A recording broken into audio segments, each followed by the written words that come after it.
오늘 우리가 룻기 4장에 있는 본문을 보게 되면 보아스는 이게 현실적인 계산을 할 줄 모르는 어떻게 보면 바보 같은 사람입니다. 그러나 믿음으로 헤세드를 실천해서 당시에는 계산도 계획도 안 되지만 다윗 가문의 조상이 되고 메시아의 가문의 조상이 되는 믿음과 헤세드에 보답하시는 주님을 믿는 바보지만 실제는 똑똑한 사람입니다. 근데 아무개의 선택을 보면 나오미는 그래도 연세가 높으니까 그를 기업을 물어서 함께해도 돌아가시면 내 것이 된 손해가 없지만 룻을 선택했을 경우에는 이제 그 아들도 엘리멜렉의 집안의 사람이 돼야 되고 재산도 그 집의 재산이 돼야 되기 때문에 계산상 맞지 않기 때문에 선택을 하지 않고 거절하는 참 똑똑하고 계산적인 모습입니다. 그러나 성경 역사에는 이름도 기록되지 않은 아무개, 오르바처럼 중간에 계산하고 돌아간 오르바처럼 보아스처럼 성경 역사와 하늘나라에는 아무것도 없는 사람들이 됩니다. 그러나 마치 바보같이 계산할 줄 모르고 시어머니를 선택하고 시어머니를 붙여주던 룻, 나오미도 자기 자신의 안위와 편안보다는 정말로 며느리를 사랑하고 소중히 여기는 며느리의 결혼작전, 보아스도 나이가 많은 사람이지만 인물이 없고 이방 여인이고 기업을 물어야 다 손해만 될 사람을 은혜로 믿음으로 선택하는 그런 이게 영적인 신앙의 비결을 보면서 나는 지금 믿음이 어떤 반열에 서 있고 어떤 선택을 하는 사람인가, 또 오늘의 결과는 어떤 결과인가 자신을 돌아보시기를 예수 이름으로 축원드립니다. 아마 아시는 분은 아시는 내용일 텐데요. 이따 설교 끝날 때쯤에 영상으로 보여드릴 텐데 방송실에서 9시 예배 때는 너무 빨랐어요. 좀 2분의 1이나 3분의 1로 틀어주셔야 될 것 같습니다. 미국의 짐 엘리엇이라고 28세, 29세가 된 사람인데 1950년대 얘기입니다. 유명한 명문 히튼 대학교를 수소로 졸업하고요. 리더십이 있고 연설을 탁월하게 하고 또 신체도 건강해서 레슬링도의 챔피언도 되고 굉장히 미국을 이끌어갈 장래 리더로 장래 인물로 추앙받던 사람입니다. 근데 그 사람이 늘 예수 복음에 대한 빚진 마음이 있었고 예수 복음에 대한 뜨거운 가슴이 있었는데 그 중에서도 에콰도르에 가면 와우카 부족이라고 그래요. 와우카 부족이라고 하는데 이 부족은 얼마나 잔인하고 무서운지 에브 사람은 다 죽입니다. 그리고 자기 부족끼리도 막 전쟁을 해가지고 나중에는 100명도 안 남을 정도로 잔인한 그런 부족을 선교하기 위해서 이제 결혼하는 상태에서 자녀가 있는 상태에서 짐 엘리엇을 비롯해서 4명의 친구들이 이제 와우카 부족을 향해서 떠납니다. 그리고 며칠 동안은 경비행기로 선물도 나눠주고 선물도 교환도 하면서 사겨요. 그리고 확신을 가지고서 모래톱에 착륙을 하는데 이 와우카 부족들이 창과 칼과 도끼를 가지고 와서 이들을 무참하게 살해합니다. 이들의 손에는 총이 있었어요. 특히 권총이 있었는데 쏠 수도 있었는데 쏘지를 않습니다. 자기는 죽창에 찔려 칼에 찔려 죽으면서도, 그리고 공중을 향해 쏠망정 쏘지는 않습니다. 그러니까 와우카 부족들이 이런 사람을 처음 봤거든요. 충격을 받고 놀랍니다. 그러면서 죽어가는 한 사람의 선교사가 그럽니다. 저도 배웠는데 부하비야 우눔부마, 나는 당신의 친구입니다. 나는 당신의 절실한 친구입니다. 나는 당신의 친구가 되고 싶어 왔습니다. 그 말을 하면서 순교를 합니다. 이제 며칠 후에 미국 타임지와 라이프지에서 이 일이 얼마나 낭비인지, 얼마나 쓸데없는 일인지, 필요 없는 희생인지를 크게 기사화했습니다. 그래서 헤드라인 뉴스의 제목이 What a waste. 이게 무슨 낭비냐? 이게 쓸데없는 고생을 왜 하느냐? 그때 짐 엘리엇의 부인이 남편의 일기를 통해서 또 남편이 평상시 했던 말을 인용합니다. 결코 놓치지 말아야 될 것들, 결코 놓치지 말아야 할 영원할 것들을 얻기 위해서 언젠가는 놓아야 할 것들, 언젠가는 죽음과 함께 사라질 것들을 포기하고 버리는 사람은 바보가 아니고 현명한 사람입니다.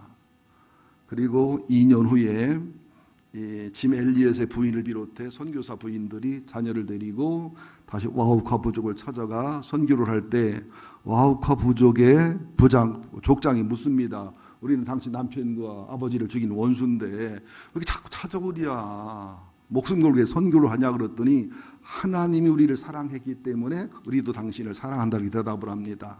그러면서 한 사람이 묻습니다.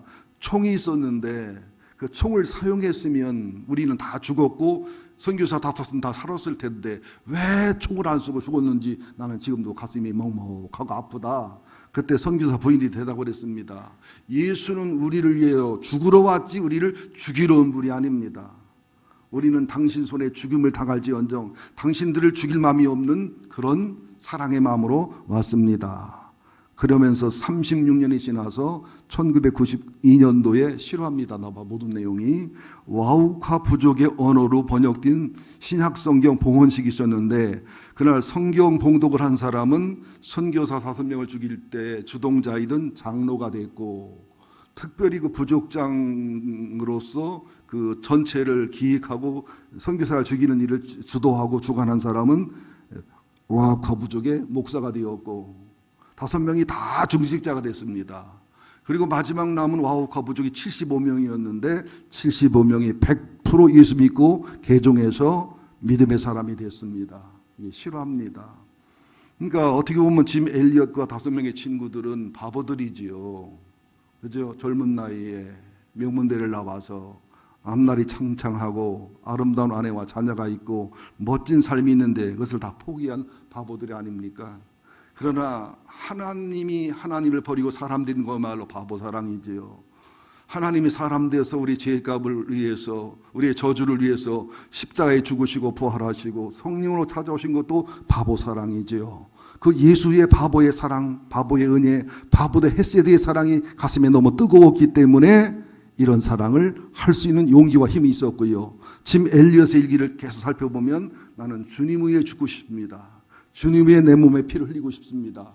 나는 호강하고 부귀영화 누리는 것보다는 하나님을 위해서라면 복음을 위해서라면 한 영혼 위해 살고 싶습니다. 그런 내용이 이 기장이 가득 차 있는 것을 볼 수가 있습니다. 그런 마음으로 룻기 4장을 보시면 은혜가 되실 거예요. 보아스는 아름답지도 못하고 이방 여인이고 정말로 엘리멜렉의 집이 부자였습니다. 성경을 보면 엘리멜렉이 모압으로 내려갈 때 풍족히 나갔다고 나오비가 그래요. 땅과 집을 팔아서 풍족히 나갔는데 빈손으로 돌아왔거든요. 근데 그 집을 다시 사주고 땅을 사주려면 돈이 얼마나 많이 들어요. 그래서 나중에 보아스 것이 되더라 보장도 없어요. 또 룻이 아기를 낳게 되면 엘리멜렉이나 말론의 자녀가 되기 때문에 다 그들 앞에 돌아갑니다. 육신적으로 하나도 탐나는 일이 아니에요. 하나도 유익되는 게 없어요. 계산상 아주 바보짓입니다. 여러분, 바보 사랑의 원조는 우리 하나님입니다. 바보 사랑의 원조는 우리 예수님입니다. 그리고 여기 딸바보들 많지요. 우리 이게 딸바보들. 특별히 딸바보 표창장을 주려면 내가 볼 때 임수철 집사를 줘야 될 것 같은데 오셨나 어디? 딸바보. 우리 아들도 보면 딸바보예요. 딸바보. 아주 뭐 딸한테 절절매고요. 또 마누라 바보도 많아요. 네, 바보들이죠. 사랑하니까. 여러분 정말 양심적으로 얘기해 보세요. 사랑받는 사람이 바보가 돼요? 사랑하는 사람이 바보가 돼요? 짝사랑받는 사람이 바보가 돼요? 짝사랑하는 사람이 바보가 돼요? 언제나 짝사랑하는 사람이 바보가 됩니다. 짝사랑받는 사람은 탱탱 튕기고 탱자 튕겨도 돼요. 그죠? 지금도 하나님은 여러분을 짝사랑하십니다. 목회자들도 여러분을 짝사랑하십니다. 부모도 자식을 짝사랑하십니다. 사랑이 뭐냐? 하나님의 사랑이 뭐냐? 평생 짝사랑하다가 조그만 사랑의 보답이 오면 좋아서 반은 미치는 거. 이게 짝사랑의 비밀이요. 주님 사랑하십시다. 주님 사랑에 반응하시기를 예수 이름으로 축원드립니다. 예수 믿는 게 어렵고 힘든 게 아니에요. 왜? 주님의 사랑과 주님의 은혜와 주님의 은총과 주님의 그 깊은 희생과 그 바보 사랑을 누리고 알게 되면 주님 사랑하는 게 쉽고 단순하고 가벼운 일입니다. 사랑이 있으면 쉬워요. 은혜가 있으면 쉽거든요. 자, 우선 1절, 6절을 살펴보겠습니다. 보아스가 밤에 찾아와서 부탁하고 요구하는 룻의 그 청함을 들어주기 위해서 아침부터 열심을 내고 또 고헬의 1번 순서인 사람에게 설명을 하면서 또 아무개가 일단 설명을 들을 때 처음에는 하겠다고 그래 기업 무르겠다고 나오미만 있는 줄 알고 나중에 이제는 룻까지 있는 걸 알고 나서는 그러면 내가 손해드니까 안 되겠다고 하고 그런 내용이 쫙 써 있는데요. 4장 1절에 보면 성문에 올라가서 이것은 성문은 성문 앞도 얘기하지만 성중앙 광장을 얘기하는 겁니다. 거기서 재판도 하고 물건을 사고 팔기도 하고 뭐 이런 장소에서 이제 앉아서 기다립니다. 근데 10명의 장로가 있었다는 얘기는 아마 부하들이나 아마 사원들을 동원해서 10명의 장로 미리 모았던 것 같아요. 그러다가 이제 뭐 스마트폰이 있는 때가 아니니까 또 이 아무개가 지금 뭐 룻과 룻의 어머니 나오미 기업에 대해서 관심도 없고 뭐 전혀 정보도 없고 아주 그냥 무정한 사람인데 그 사람을 하나님께서 기다리는데 마침 그때 거기를 지나는 거예요. 룻기를 보면 마침 우연히가 굉장히 많이 나타납니다. 우리가 순수한 믿음으로 살고 신앙으로 살아가면 마침 며느리감을 만나요. 아멘 할 사람만 만날지어다. 마침 사익감을 만나요. 마침 복받을 사람을 만나요. 우연히 복받을 사람을 만나요. 우연히 하나님의 축복의 도구를 만나는 일이 우연히와 마침이 연속입니다. 자, 그러면서 기업물을 자에게 얘기합니다. 아무개요, 이리로 와서 앉아라. 자, 아무개가 이름이 있었을까 없었을까요? 보아스가 이름 알았을까 몰랐을까요? 엘리멜렉하고 보아스보다도 가깝다면 보아스하고 이 기업물을 짜는 최하 사촌 아니면 삼촌입니다. 여러분 삼촌 보고 아무개 그런 사람 있어요? 사촌 보고 아무개 그러지 않습니다. 근데 왜 아무개라 그랬을까? 하나님의 신이 성경 저자가 가치 없는 사람이라 아무개 그런 것 같아요. 또는 수치를 가려주기 위해서. 고엘의 사명을 안 하는 것은 굉장히 부끄러운 일이거든요. 심한 경우에 이제 자매 간에 형제 간에 기업물을 자를 사명을 거절하면 이 형수나 제수가 이 신발을 벗어서 그 사람이 얼굴에 침을 딱 뱉어가면서 이 고엘의 사명을 안 하는 의무를 안 하는 나쁜 놈아 하면서 때려주고 나면 그 집은 영원히 기업을 거절한 자, 신발을 벗기운 자는 불명예로 살게 돼 있어요. 그리고 목회자들에게도 연약함과 부족함이 많이 있지만 신발을 벗기워서 침뱉음 당한 것 같은 목회자의 허물과 실수가 있을 수 있다는 거예요. 또 여기 성도님들도 이런 허물과 실수가 많지만 이렇게 신발을 벗기운 자처럼 신발 얼굴을 맞고 침뱉음 당한 것처럼 하나님 앞에 부끄러울 수도 있다는 사실을 아셔야 됩니다. 예.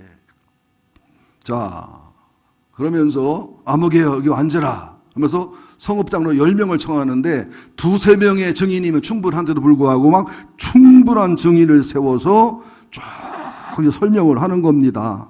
근데 이제 3절, 4절을 보면 이 아무개가 1차는 허락을 하고 2차는 거절하지요. 왜 그랬어요? 1차는 4절 한번 읽어볼까요? 4절 시작. 내가 여기 앉은 이들과 내 백성의 장로들 앞에서 그것을 살하고 내게 말하여 알게 하리 하노라. 만일 내가 물으려면 물으려니와 만일 내게 물으지 아니거든 내게 고하여 알게 하라. 내 다음은 나요 나에는 물을 자가 없느니라. 그가 이르되 내가 물으리라 하는지라. 왜 물는다고 대답했을까요? 나오미만 있는 줄 알았어요. 말론과 기르니 죽었다고 했기 때문에 모압에서 며느리들이 따라올 거라고 생각을 못했지요. 그러니까 그 집에 이제 땅과 집을 사서 엘리멜렉의 집에 주면 나오미가 애 낳을 가능성이 있거든요. 애를 안 낳고 죽으면 그냥 자동으로 고멜 기업물을 짤 것이 되니까 자, 기업물을 짜라는 존경도 받지요, 인정도 받지요, 평판도 좋아지지요, 내 거 되지요. 뭐 손해볼 거 없잖아요. 그죠? 근데 이제 룻이 이제 5절에 다시 설명합니다. 그러냐고. 그럼 보아스가 한마디 더 들어보라고. 내가 나오미의 손에서 그 밭을 사는 날에는 그 죽은 자의 아내 엘리멜렉의 아들 말론의 아내 모압 여인 누릿이 여기까지 따라왔어. 에? 물귀신이가 여기까지 따라왔어? 몰랐네.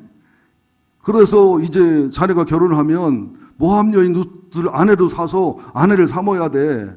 그 젊으니까 애를 낳을 거 아니겠냐고. 애를 낳으면 그 애도 엘리멜렉 말론의 집에 애가 돼야 되고, 당신이 기업무로 산 기업도 다 그 집의 것이 돼야 된다는데 그것까지 감수할 수 있어? 그랬더니 6절에 기업 물을 자가 이르되 나는 내 기업에 손해가 있을까 하여 나를 위하여 물으지 못하겠노라. 내가 물을 것을 내가 물으라. 나는 물으지 못하겠노라 하는지라. 마하트마 간디가 그랬습니다. 세상을 망하게 하는 게 몇 가지 있는데 그 중에 하나가 뭐냐면 희생 없는 종교. 우리 그리스도인들이 희생이 없다면 참된 신앙인이 아니에요. 친척들끼리 모임에서도 너무 가난하고 어렵고 이유가 있을 수 있지만 희생한다는 모습이 보여져야 돼요. 또 동기들 모임에 가서도 술하고 담배는 거절하더라도 밥값 내고 희생한다는 모습을 보여줘야 돼요. 근데 가만히 보면 예수쟁이 말쟁이라고 해서 이게 얕게 놀기도 하고, 이거 다 목사들이 가르쳤어요. 목사하고 뭐 경찰관하고 뭐 변호사하고 몇이 식당 가서 밥을 먹는 서로 안내들이야. 결국 낸 사람이 있다네. 결국 식당 주인이 냈디야. 이게 저는 목사치고 잘 사는 편입니다. 돈을 못 모아서 그렇지. 잘 사면 하여튼 못 모아요. 예. 그러니까 굉장히 얕고 계산하는 모습이에요. 그런데 신앙생활은 그렇습니다. 물론 다니엘처럼 똑똑하고 똑똑한 분도 있지요. 그러나 다니엘도 똑똑하고 똑똑했지만 예루살렘을 향해서 기도하거나 다른 신에게 기도하면 죽이자는 법을 알면서도 창문을 열어놓고 기도한 바보예요. 아무리 똑똑이라도 주님을 사랑하고 믿음의 길을 걸어가다 보면 멸시와 천대와 죽임을 당하는 바보를 선택할 길이 그럴 수밖에 없어요. 저 같은 경우 접촉사고 나면 완전히 바보가 돼버려요. 왜? 명함을 주면은 백향목회 다리부터 박상환. 그때부터 힘을 못 써요. 내가 받으면 받은 대로 목사로서 배려해야 되고 바치면 바친 대로 배려해야 되고, 나중에는요 바보도 이런 바보가 없어요. 그러면 주변의 사람들이 뭐 왜 그러냐고 그냥 알아주느냐고, 뭐 장로 아들도 소용없어요. 다 바보 만들고 자기 손에 볼 일 안 하더라고요. 근데 저는 왜 하느냐? 영혼이 건강하지 못하거나 문제 있으면 저런 바보 하겠지만, 영혼이 건강하고 영혼이 바른 사람들은 세상에 저런 바보 목사도 있구나, 저런 순수한 목사도 있구나, 그렇게 해서라도 그 사람이 때가 돼 예수가 필요하면 전도가 될 수 있다는 마음으로 하는 겁니다. 여러분, 똑똑하게 인간관계에 맺어서 감동받고 감화받고 예수 믿을 사람 없어요. 때로는 어리숙하고 때로는 바보 같고 때로는 바보처럼 섬기고 사랑해야 사람이 감동과 감화가 은혜가 되지요. 예수의 사랑은 완전히 바보 사랑의 원조입니다. 하나님을 버리는 바보가 어디 있어요?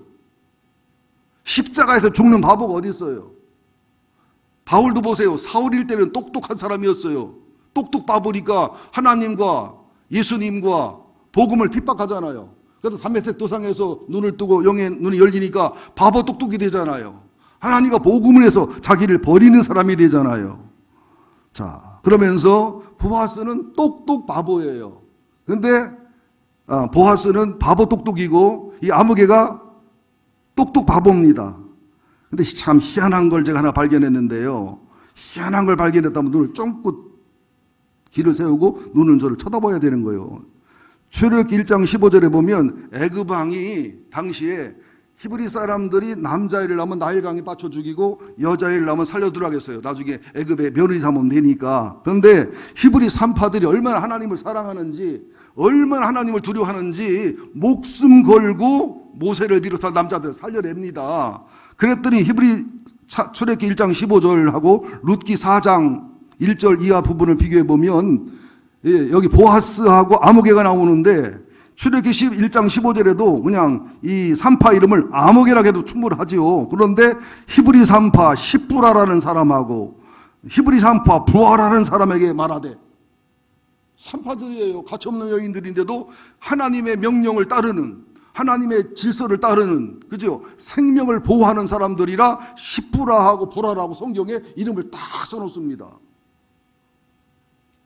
여러분도 하늘나라 갔을 때 백향목교회 목회자의 반열, 중직자의 반열, 집사의 반열 그럴 때 이름이 쑥 쓰다가 여러분들은 아무개, 저시기, 거시기 그러면 기분 좋겠어요? 여자들이 교회 나오면 제일 행복한 게 뭐냐면 누구 엄마란 딱지가 띄고 이름을 불러주는 거잖아요. 여러분도 하늘나라에 이름이 꼭 기록되시기를, 영원한 생명력 이름이 기록되시기를 예수 이름으로 축원드립니다. 자, 이제 여기는 어느 정도 설명을 드렸고요. 한번 두 번째 7절, 10절을 살펴보겠습니다. 7절에서 10절을 살펴보면 아까 함께 읽었지요. 자, 7절을 보니까 옛적 이스라엘 중에 모든 것을 무르거나 교환하는 일을 확정하기에요. 사람이 그의 신을 벗어 그의 이웃에게 주더니 이것이 이스라엘 중에서 정매하는 전례가 된지라. 이에 그 기업 물을 자 아무개가 보아스에게 이르되 내가 너를 위하여 살아하고 그의 신을 벗는지라. 여기에서 이게 아마 보아스가 아니고 이게 그 아무개의 형수나 제수였으면 이렇게 하네요. 신을 베껴서 신을 뱉으면서 이 하나님의 일을 거부하는 자야, 고엘의 사명을 거부하는 자야, 이렇게 멸시와 천대를 하면서 기업을 무르지 않은 신발 벗은 자를 멸시를 받을 텐데, 보아스는 그 다음에 고엘이지 형수나 제수가 아니었기 때문에 이런 행동을 취한 겁니다. 신을 벗어서 보아스를 주어요. 자, 우리의 삶이 아무개처럼 이 신이라는 게 그죠? 고엘의 사명, 보아스의 사명, 또 직분, 내 몫에 대인 십자가, 그죠? 내가 반드시 감당할 하나님의 일을 우리는 시간만 나면 계산해서 벗는 사람인가? 아니면 보아스처럼 벗은 신을 받아서 그가 벗은 십자가를, 그가 벗은 사명을 내가 감당하는 사람인가? 바울의 제자 중에 에바브로디도 같은 경우도요, 왜 죽을 병이 드는 줄 알아요? 많은 제자들이 자기 사명을 벗어버리니까, 신을 벗어버리니까 이 신을 모아 신고 집을 지다가 한계가 지나서 죽을 병이 들었던 거예요. 교회도 마찬가지잖아요. 몇몇 분들은 너무 힘겹게 힘들게 지치게 헌신하고 봉사하고, 몇몇 분들은 그냥 구경하시고 손님처럼 계시고, 이런 현상들을 볼 수가 있잖아요.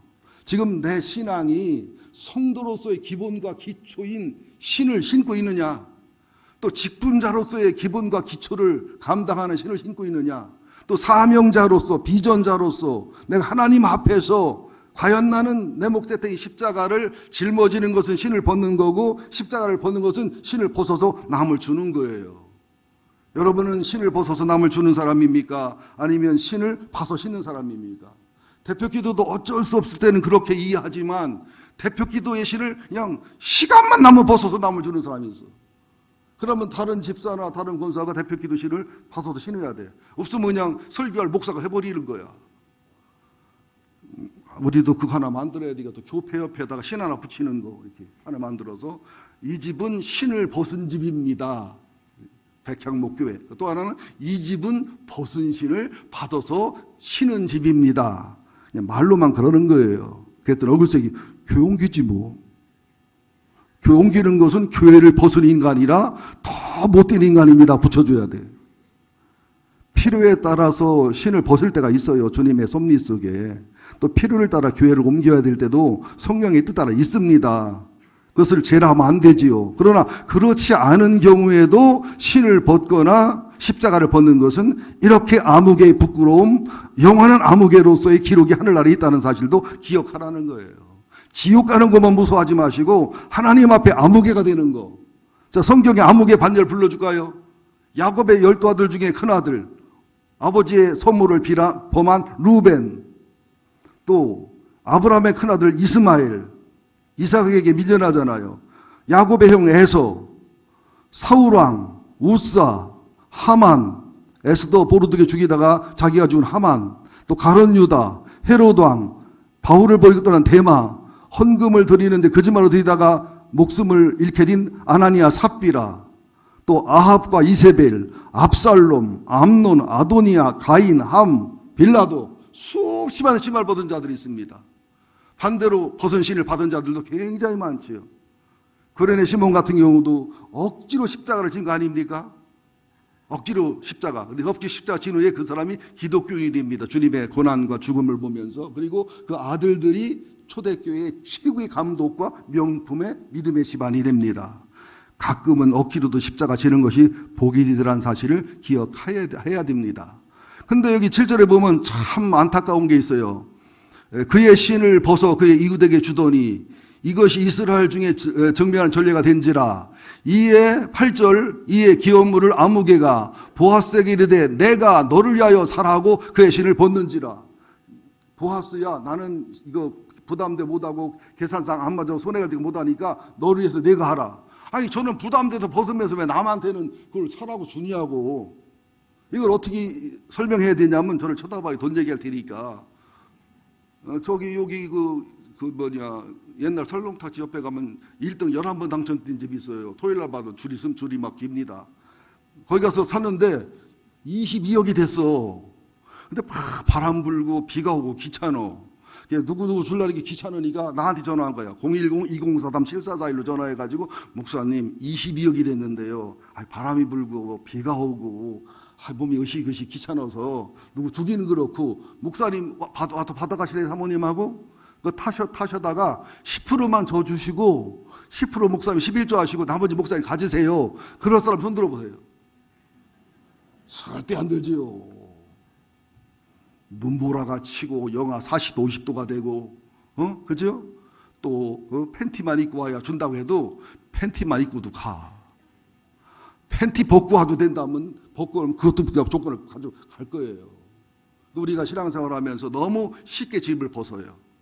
너무 십자가를 쉽게 벗어요. 직분을 벗어요. 이게 연말만 되면 목사들이 힘들고 어려운 거예요. 아이고 권사 벗겼다, 안수입사 벗겼다, 목자 벗겼다. 목욕을 하려고 그러나 벗는 사람만 숱하게 있어. 어떻게 벗으면 어떻게 또 누구한테 입혀야지. 누가 입을 나냐, 누가 신을 나냐. 나만 그런 줄 알았더니 10,000명, 20,000명 모이는 게도 똑같더랍니다. 지금 한창 때는 분당 우리 교회도 교회학교 교사가 모자라서 쩔쩔매신답니다. 또 주차장 주차하는 분들이 모자라 그냥 너무너무 힘들고 어려우시답니다. 우리가 너무너무 아름다운 내 몫에 된 십자가를 가볍게 여기는 경향이 있어요. 그리고 십자가 속에 숨어있는 비밀과 축복을 너무 놓치고 사는 거예요. 지금 보아스가 바보 똑똑이 돼서 루시랑 결혼하면 우리 후손 중에 오벳이 태어나 이세가 태어나 다윗왕이 태어나 다윗왕의 가문의 소상이 되고 다윗왕을 통해서 메시아가 태어나 메시아의 가문이 되고 명품 가문이 되고 이런 계산을 해요 못해요? 당신은 전혀 계산이 안 돼요. 그냥 단순하게 믿음으로 무식하게 바보같이 그냥 은혜로 헤세드로 믿음으로 사랑으로 계산 없이 감당한 거예요. 여러분 아무개가 이걸 미리 알았더라면 보아스한테 양보했을까 안 했을까? 안 하지요. 어떤 과장 한 분이 로또 복권 10장을 사가지고 돌렸어. 다 선물이야, 대박나, 선물이야, 꿈잘거. 근데 어떻게 됐어? 그걸 받은 여사원이 이튿날 25억 1등 당첨됐어. 쌈 낚았어 안 낚았어? 엄청 쌈 낚고 난리가 나고 재판까지 갔습니다. 우리가 없어질 것은 양보를 하는데 없어지지 않을 것은 참 양보를 잘하지요. 신명기 25장 5절 10절에도 보면 이렇게 고엘의 의무를 안 하는 사람의 이렇게 고엘의 의무를 거절하는 사람의 얼굴에 침을 뱉고 신발로 얼굴을 치면서 이스라엘 집에 중에서 그의 이름을 신복임을 받은 자의 집이라 부를 것이라는 불명예를 선언하고 있습니다. 여러분 목회자는 목회자대로 성도는 성도대로 직분자는 직분자대로 하나님이 주신 내 몫에 된 십자가를 기쁨으로 감당하시기를 예수 이름으로 축원드립니다. 근데 우리는 오해해요. 사명을 주면 이게 바보만 되는 게 아니고 내가 똑똑하다는 걸 주님이 증명해 주시고요. 손해만 보는 게 아니라 그 속에 이면에 숨은 기쁨과 행복이 상상을 초월합니다. 보아스가 룻하고 결혼해서 처음에는 이쁘지 않은 여자랑 결혼했잖아요. 그래서 손해만 봤잖아요. 근데요. 참 기가 막힌 현실이고 나중에 보면요 엘리멜렉의 집안에 대가 이어져야 되는데 성경에는 엘리멜렉 집안이 오히려 보아스 집안으로 편입이 되면서 엘리멜렉 집안이 보아스와 다윗과 이 계통으로 이어져 가요. 그 당시는 계산 안 했는데. 그리고 보아스가 룻이 덜 이쁘고 뭐 아름답지 못했지만 믿음을 했지만 여러분, 이쁜 여자랑 행복한 거 1년, 2년도 안 가요. 이쁜 여자, 우리 교회는 빼놓고 이쁜 여자 성질 되게 더러워요. 아니면 과거가 복잡하던가, 몸이 약하던가, 성질이 개떡 같던가. 아니, 우리 교회는 아니라고 했죠, 내가 분명히. 저 소나무 교회 그러더라고. 인물이 약간 덜하고 평범한 여자가 참 편안하고 행복해요. 나중에는요, 룻이요, 얼마나 룻하고 행복했겠어요. 룻도 나이 많은 늙은 남자였지만 얼마나 자상하고 따뜻하고 행복했겠어요. 여러분, 이쁘다, 뭐 아름답다, 돈 많다, 조건이 좋다, 뭐 했다. 껌 씹는 거랑 똑같아요. 껌 씹으면 아무리 좋은 껌도 단 걸 5분, 10분도 안 나와. 10분 지나면 이가 아파가지고 뱉고 싶어. 이게 사람입니다. 이쁜 여자, 이쁜 남자 찾지 말고 영혼이 아름답고 영혼이 편안하고 넉넉하고 이런 사람하고 살아가시기를 예수 이름으로 축원드립니다. 그래도 이쁜 걸 좋다는 걸 어떻게 해? 그래도 조건을 좋다는 걸 어떻게 해? 믿음으로 사는 법이에요.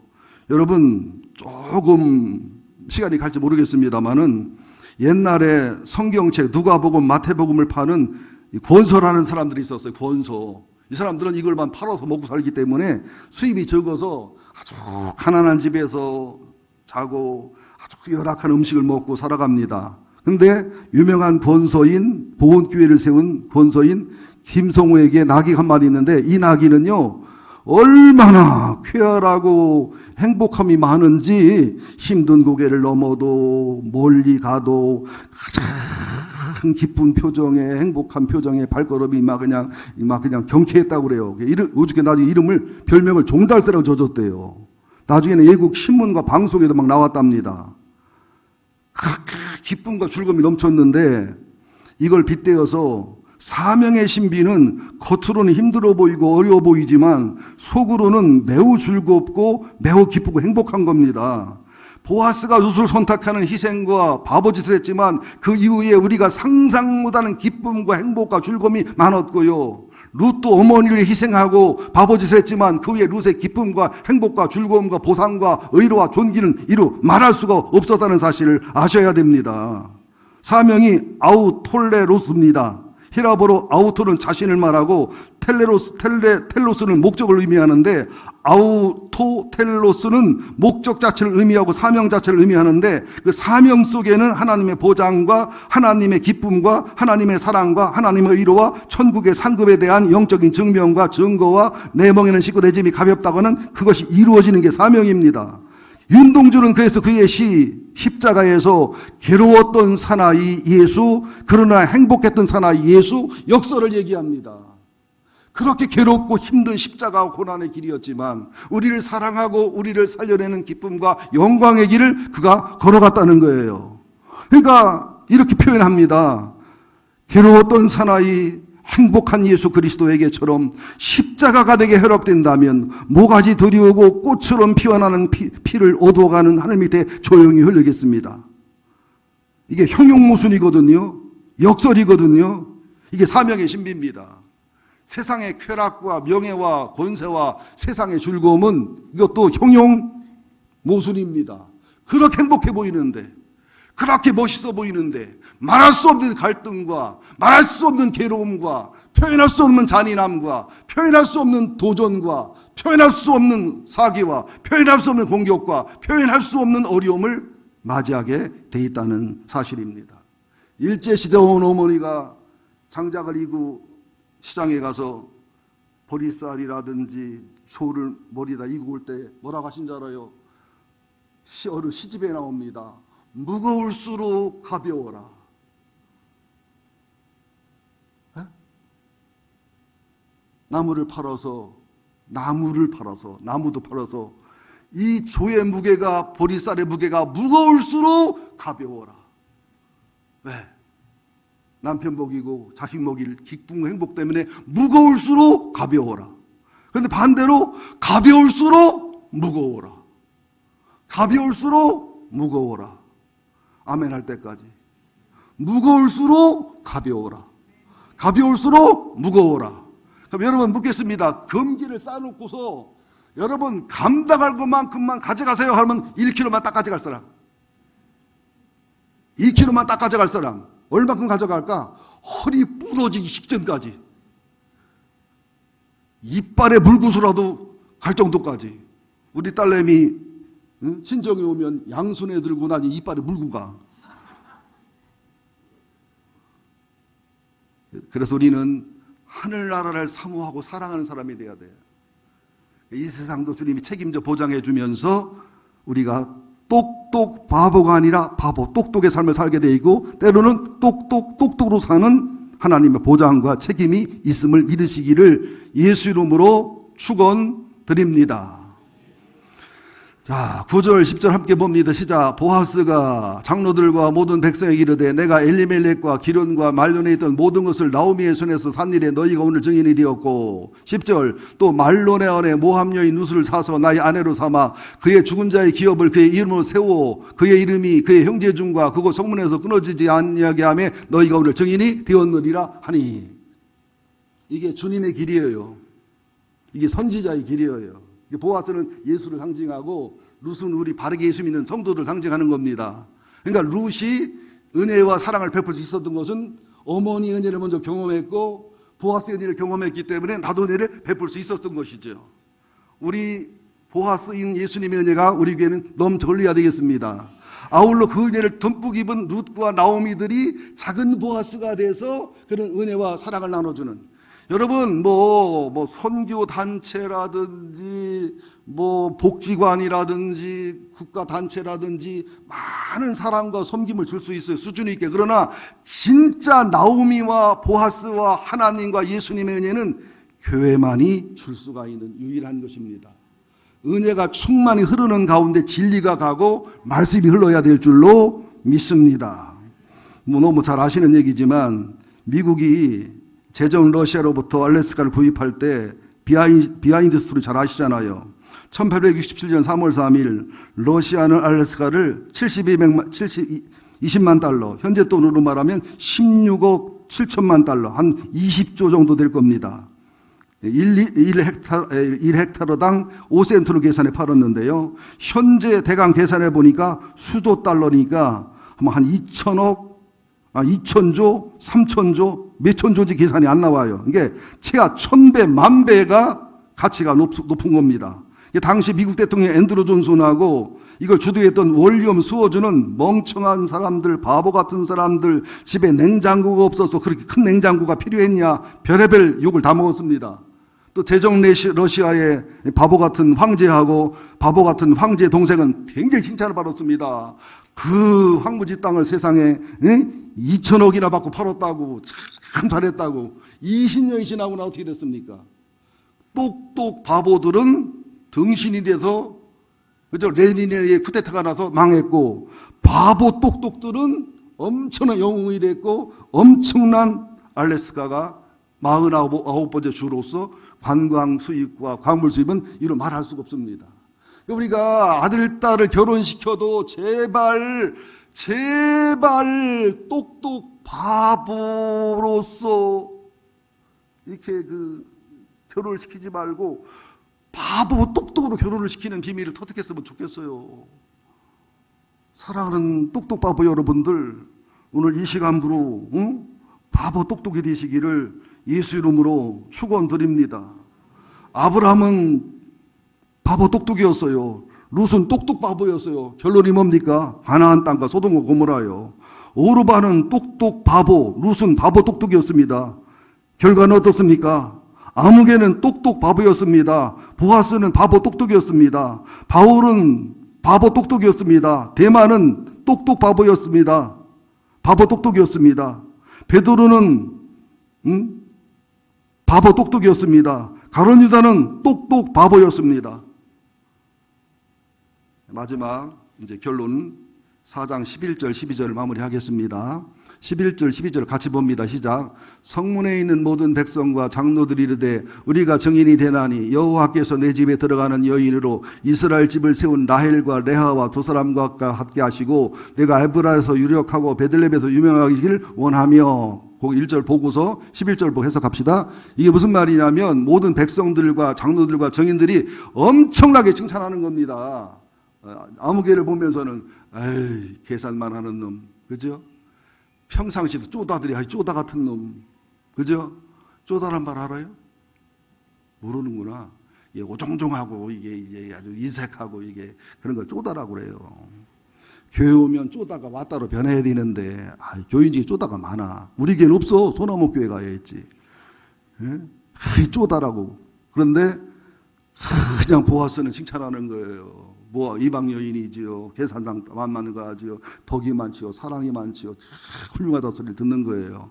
여러분들도 욕먹을 사람, 칭찬받을 사람이 누구냐에 따라서 욕먹고 칭찬받는 걸 소중히 여겨야 됩니다. 때로는 욕먹는 게 기쁠 때 있어요. 아주 영혼이 병들고 문제 있는 사람한테 욕먹는 것은 기쁜 거예요.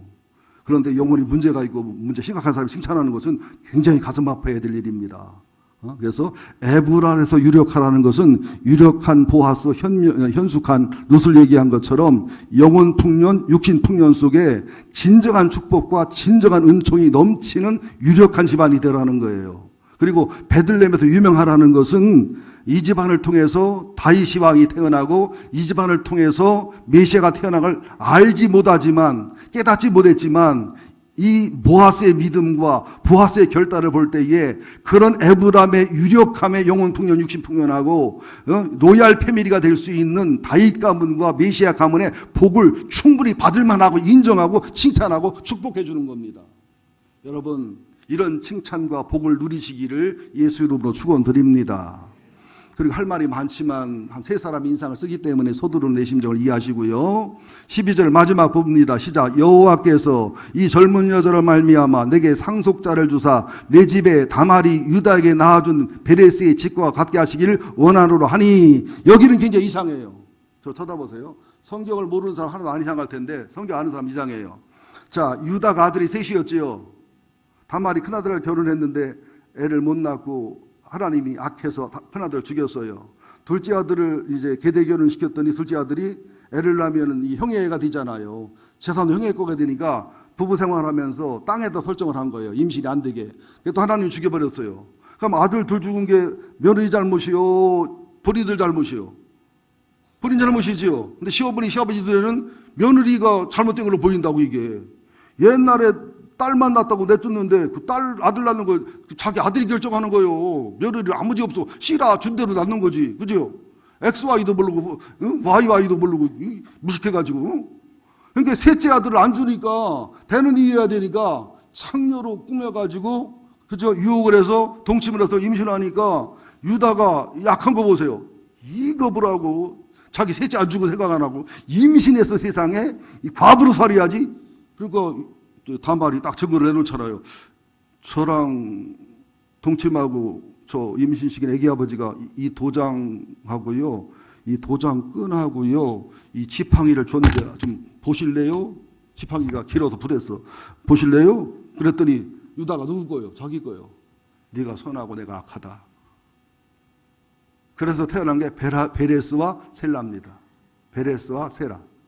하나님이 베레스를 축복해서 베레스 아브라함 가문이 야곱 가문으로, 야곱 가문이 유다 가문으로, 유다 가문이 베레스 가문으로, 베레스 가문이 나손과 살몬, 나손과 살몬이 굉장히 유명한 지파입니다. 지파 사람들입니다. 그리고 살몬과 기생랍이 결혼해서 보아스와 룻 사이에서 보아스를 낳고 보아스와 룻 사이에서 오벳이 이세가 다윗이 이제는 메시아 이렇게 이어지지요.